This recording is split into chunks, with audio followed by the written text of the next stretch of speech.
होश नइखे, तकदीर के मारल बानी तोहार दोष नइखे।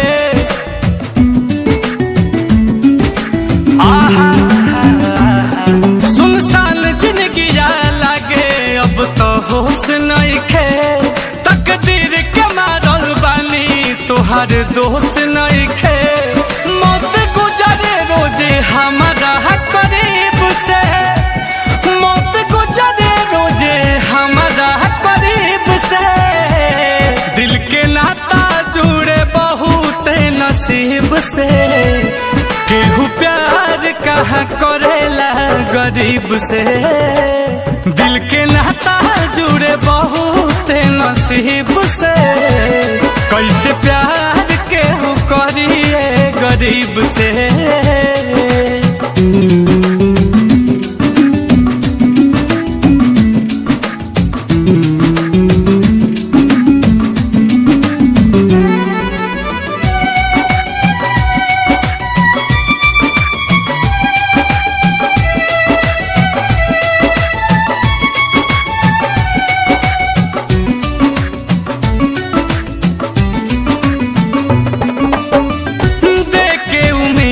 केहू कदेला घात हो, तो अपन खिया के जब देखे आबाकात हो।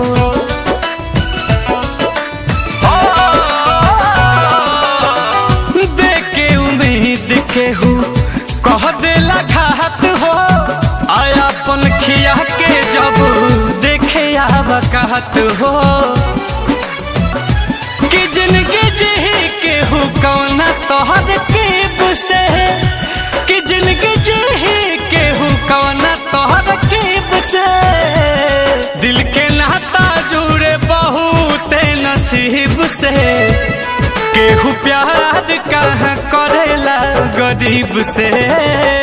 दिल के नाता जुड़े बहुत नसीब से, केहू प्यार कहाँ करेला गरीब से।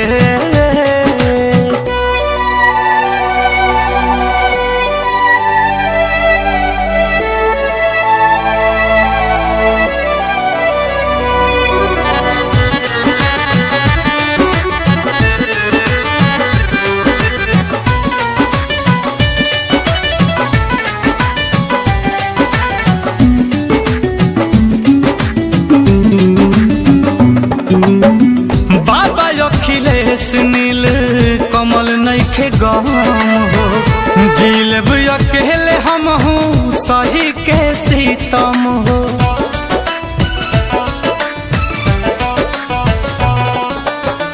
बाबा अखिलेश नील कमल नइखे गम हो, जीलब अकेले हम सही के सीतम हो।